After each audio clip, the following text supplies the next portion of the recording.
yang melakukan maksiat. Jadi azab kubur tu ada. Setengah di kalangan Mu'tazilah dia Syiah dia tolak azab kubur. Sebab tadilah benda tu bercanggah dengan logik akal. Tetapi berdasarkan kepada beberapa ayat Al-Quran dan juga hadis Nabi SAW, sampai tahap mutawatir itu, mutawatir maknawilah, maknanya dalam azab kubur ni disebutkan dalam hadis Nabi dalam berbagai keadaan. Nabi berlindung daripada azab kubur, Nabi jawab pertanyaan Aisyah bahawa ada azab kubur. Nabi pacak lupa tamak pada kubur tu. Jadi perintah Nabi supaya jaga kecil itu istanzahu minal baul. Fa inna amata azabil qabri minal baul minhu. Fa inna amata azabil qabri minhu. Bersihkanlah diri kamu itu daripada air kecil, kerana kebanyakan azab kubur itu daripadanya, berpunca daripadanya. Jadi hadis-hadis tentang azab kubur ni memang sabit secara mutawatir, walaupun tidak secara lafaz tetapi secara makna ada. Dalam ayat Quran pun ada, an-naru yu'raduna 'alaiha wuduwan wa 'ashiyyan wa yawma taqumu as-sa'atu adkhilu ala fir'auna ashadda al-'adab. Mereka didedahkan kepada api neraka, bahkan api neraka pada waktu pagi dan petang. Mana dedah, mana tak pakar gitu. Dan pada hari kiamat mereka dimasukkan pokok pengikut Fir'aun itu dalam azab yang lebih dahsyat lagi, yang lebih berat lagi. Mana ditunjukkan pagi dan petang itu ditunjukkan azab lah. Jadi tak bakal lagi. Tapi ditunjuk pada mutu kata pada mutu tak ada azab lah, sebab tunjuk saja. Tunjuk ni tak bakal. Bakal tu dah bawa azab. Dia kata, Mu'tazilah kata, baru tunjuk tak bakal lagi. Bakal tu lah baru azab. Maknanya sekadar tunjuk tidak azab lagi. Kita kata tunjuk pun azab dah. Apa dah? Pakai colek colek kidnap lah. Pada kita dengar suara tu, kita dengar suara. Mana orang tu teriak, kita rasa mana? Terseksa tu. Mana azab ni tak nanti kena tu. Mana nampak depan kita pun kita rasa tu. Jadi kalau kira di dekat dengan api pun azab tu, walaupun tidak dibakar lagi. Kalau tidak tak kira bomba. Saya tengok bomba lawan api tu kan. Saya dia Mungkin kena masuk tu apa kan? Tak. Azab lah tu. Jadi dipertontonkan itu pun azab juga. Macam juga orang mimpi. Mimpi tu, mimpi kena nampak kelima. Peluh kalah. Sedangnya nyawa. Mana azab tu. Walaupun kita kata tubuh di situ, tapi roh gila. Jadi maknanya benda azab kubur ni tidak mustahil. Lepas tu ayat yusabbitullahu alladhina amanu, itu Allah SWT memberi keteguhan kepada orang yang beriman untuk menjawab soal munkar nakir dengan qauli tsabit. Qauli tsabit itu dengan ucapan la ilaha illallah. Ini berkenaan dengan soal munkar dan nakir. Orang beriman dapat jawab. Daripada ayat ni jugalah kita boleh berdalil dengan ada azab kubur. Itulah ke mana? Orang teguh iman dia dapat jawab. Tetapi orang yang tak ada iman ni dia tak boleh nak jawab. Dia seksa. Kita kalau dalam biasa dah tak boleh jawab biasa. Mulakanlah. Azab. Maknanya keadaan tak boleh jawab tu pun satu seksa. Mana kita boleh rasa dah lah kat dunia ni. Wa kullu syai'in zakarahu ulama bil farisiyah min sifatillahi azza ismuhu wa jaizul qawli bihi siwa liyad bil farisiyah wa yajuzu ayuqala barui huda. barai kuda. Azza wa Jalla bila tasbih wala kaifiyah. Setiap sifat Allah yang maha tinggi namanya yang disebutkan oleh para ulama dalam bahasa Farsi dengan bahasa Farsi, maka itu harus dikatakan begitu. Maknanya dari segi perterjemahan sifat-sifat Allah Ta'ala dalam bahasa kita ni, contoh pada bahasa Farsi, sebab ini Abu Hanifah dia lingkungan Kufah tu oleh Farsi, maka itu harus dikatakan begitu kecuali tanya dalam bahasa Farsi. Setiap sesuatu yang ulama sebut dengan bahasa Farsi daripada nama Allah Ta'ala, mana dia menterjemahkan sifat Allah Ta'ala dalam bahasa Farsi itu harus kita nak kata lagu tu, melainkan tanya dalam bahasa Farsi. Tanya dalam bahasa Farsi ini just tak boleh sebut, tak boleh terjemah. Ini masalah dalam bahasa je lah. Maknanya masuk di sini setengah perkataan dalam bahasa Farsi itu tak boleh nak terjemah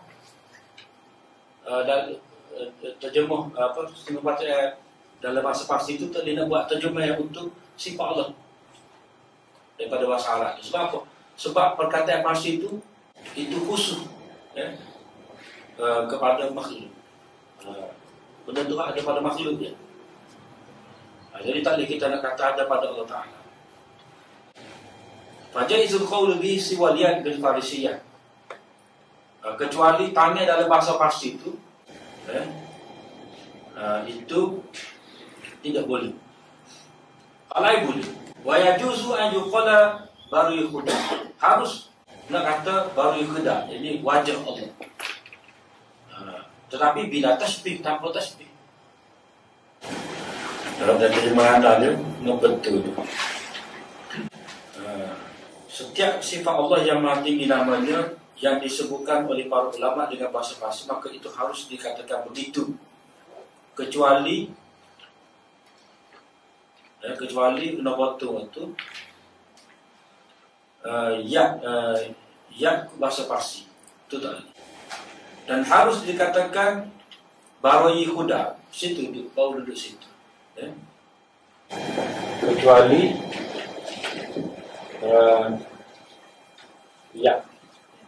ini dalam bahasa Farsi itu das, berarti tidak ada. Das budaya ni tak ada.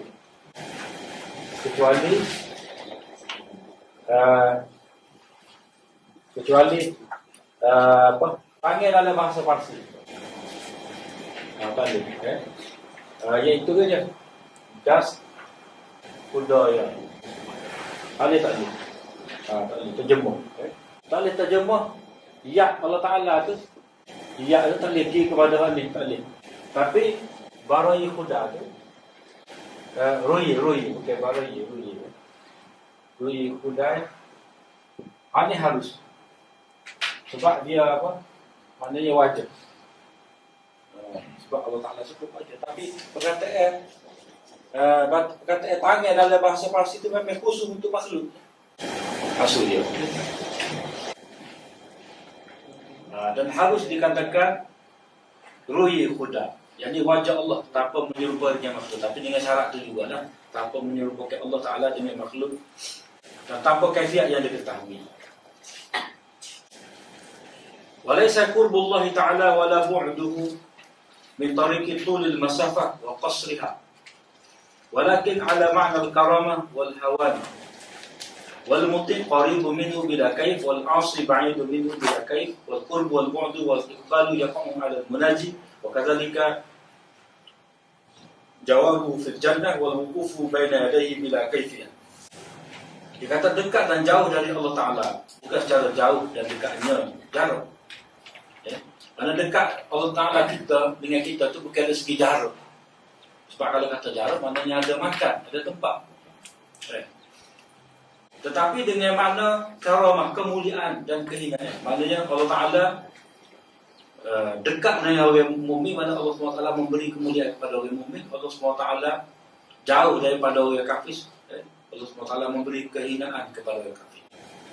Orang yang taat dekat dengan Allah SWT, dan orang derhaka jauh dari Allah Ta'ala tanpa kaifiat yang diketahui. Dah ke mana jadi dekat tu, tak tahu. Dah. Jauh dekat dan menghadap ikhbar, mana kita menghadap Tuhan, itu berlaku kepada orang yang bermunajat. Itu boleh tengok situ lah, nombor 72 tu. Demikian juga dekat hamba dengan Tuhannya dalam syurga dan berdiri di hadapannya tanpa kaifiat yang diketahui. Mana kita boleh tengok Allah Ta'ala dekat dengan kita, ya, hanya di hadapan kita tu tak tahu kaifiat dia. Dia maksudnya.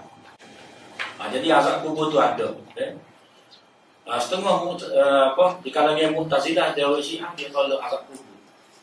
Sebab tadilah benda tu bercanggah dengan logik akal. Tetapi berdasarkan kepada beberapa ayat Al-Quran dan juga hadis Nabi SAW, sampai tahap mutawatir itu, mutawatir maknawi lah, maknanya dalam azab kubur ni disebutkan dalam hadis Nabi dalam berbagai keadaan. Nabi berlindung daripada azab kubur, Nabi jawab pertanyaan Aisyah bahawa ada azab kubur, Nabi pacak pertama pada kubur tu. Jadi perintah Nabi supaya jaga kecil itu istanzahu minal bau, fa inna amata azabil qabri minal bau minhu, fa inna amata azabil qabri minhu. Bersihkanlah diri kamu itu daripada air kecil, kerana kebaikan azab kubur itu daripadanya, berpunca daripadanya. Jadi hadis-hadis tentang azab kubur ni memang sabit secara mutawatir, walaupun tidak secara lafaz tetapi secara makna ada. Dalam ayat Quran pun ada, an-naru yu'raduna 'alaiha wuduwan wa 'ashiyyan wa yawma taqumu as-sa'atu adkhilu ala fir'auna ashadda al-'adab. Mereka didedahkan kepada api neraka, bahkan api neraka pada waktu pagi dan petang. Mana di dedah, mana tak bakar lagi. Dan pada hari kiamat mereka dimasukkan pokok pengikut Fir'aun itu dalam azab yang lebih dahsyat lagi, yang lebih berat lagi. Ditunjukkan pagi dan petang itu, ditunjukkan azab. Jadi tak bakar lagi.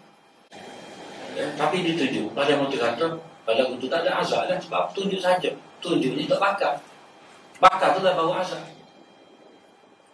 Dia kata, Mu'tazilah kata, baru tunjuk tak bakar lagi. Bakar tu lah baru azab. Maknanya sekadar tunjuk tidak azab lagi. Kita kata tunjuk pun azab dah. Apa dah? Pakai colek kidnap lah. Mana kita dengar suara tu, kita dengar suara. Mana orang tu teriak, kita rasa mana? Terseksa dah.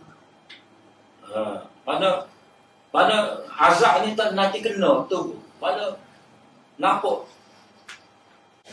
depan kita pun kita rasa dia.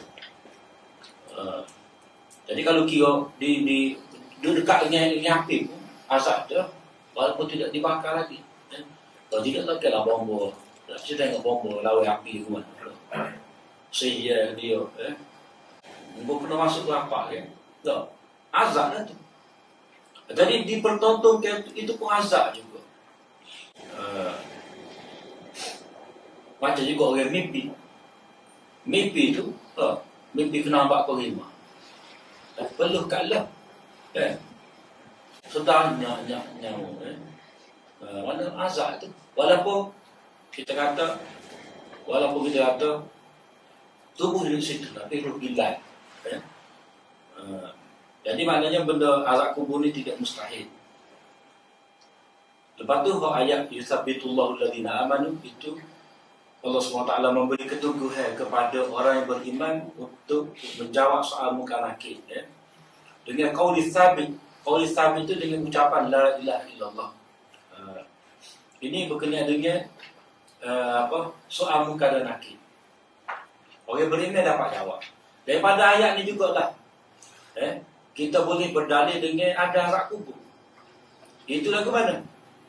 Orang teguh iman dia dapat jawab.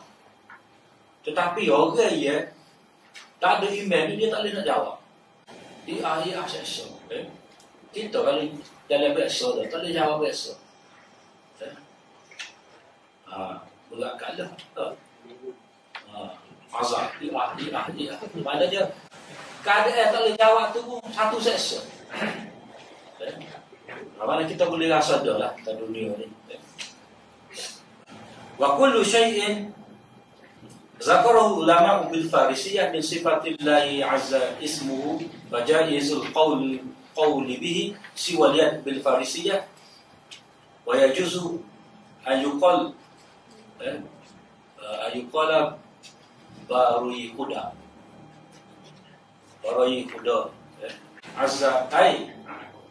azza wa jalla bila tasbih wala kaifiyah. Setiap sifat Allah yang maha tinggi namanya yang disebutkan oleh para ulama dalam bahasa Farsi dengan bahasa Farsi, maka itu harus dikatakan begitu. Maknanya dari segi perterjemahan sifat-sifat Allah Ta'ala dalam bahasa kita ni. Contoh pada bahasa Farsi sebab ini abang ni dia lingkungan Kufah tu oleh Parsi, maka itu harus dikatakan begitu kecuali tanya dalam bahasa Parsi. Setiap sesuatu yang ulama sebut dengan bahasa Parsi daripada nama Allah Ta'ala, mana dia menterjemahkan sifat Allah Ta'ala dalam bahasa Parsi itu harus kita nak kata lagu tu melainkan tanya dalam bahasa Parsi. Tanya dalam bahasa Parsi ni just tak boleh sebut, tak boleh terjemah. Ini masalah dalam bahasa dia lah. Maknanya masuk di sini setengah perkataan dalam bahasa Parsi itu tak boleh nak terjemah. Setengah perkataan dalam bahasa Parsi itu tak boleh nak buat terjemah untuk sifat Allah daripada bahasa Arab. Sebab apa? Sebab perkataan Parsi itu khusus kepada makhluk. Benda tu ada pada makhluk dia. Jadi tak boleh kita nak kata ada pada Allah Ta'ala. Fajaizul qawlu bihi siwa liyad bil farisiyah. Kecuali tanya dalam bahasa Parsi itu tidak boleh. Kalau boleh. Wa yajuzu an yuqala baru yukhda. Harus nak kata baru yukhda. Ini wajah Allah. Tetapi bila tasbih tanpa tasbih. Jadi kena betul ke? Kalau dari mana dia kena betul. Setiap sifat Allah yang maha tinggi namanya yang disebutkan oleh para ulama dengan bahasa Parsi, maka itu harus dikatakan begitu. Kecuali nombor tu ya bahasa Parsi itu tak boleh. Dan harus dikatakan baroi huda. Situ tu, baru duduk situ. Kecuali ya ni dalam bahasa Parsi itu das, berarti tidak anai. Das budaya ni tak ada. Kecuali panggil dalam bahasa Parsi. Tak ada. Iaitu saja. Das budaya. Tak boleh. Tak boleh terjemah. Tak boleh terjemah. Ya Allah Ta'ala tu. Ya tu tak boleh kira kepada Alif. Tak boleh. Tapi Barai Khuda tu Rui bukan Barai Rui Khuda ini harus. Sebab dia apa?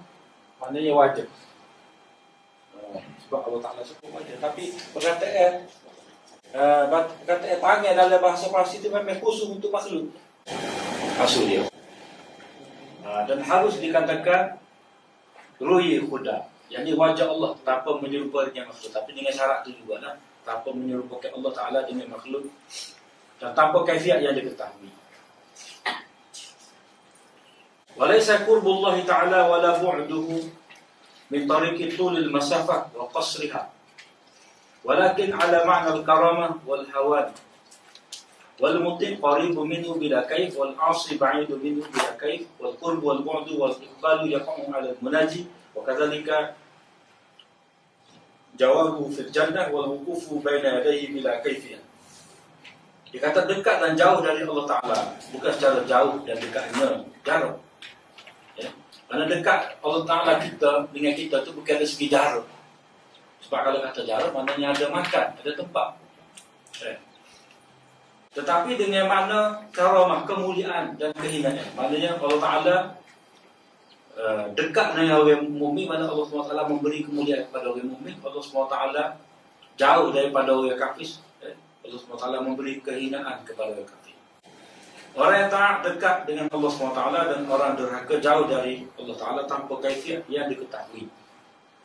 Lalu mana jadi dekat tu tak tahu. Jauh dekat dan menghadap ikhbar, mana kita menghadap Tuhan, itu berlaku kepada orang yang bermunajat. Itu boleh tengok situ lah, nombor 72 tu. Demikian juga dekat hamba dengan Tuhannya dalam surga dan berdiri di hadapannya tanpa kaifiat yang diketahui. Mana kita boleh tengok Allah Ta'ala dekat dengan kita, ada di hadapan kita tu tak tahu kaifiat dia.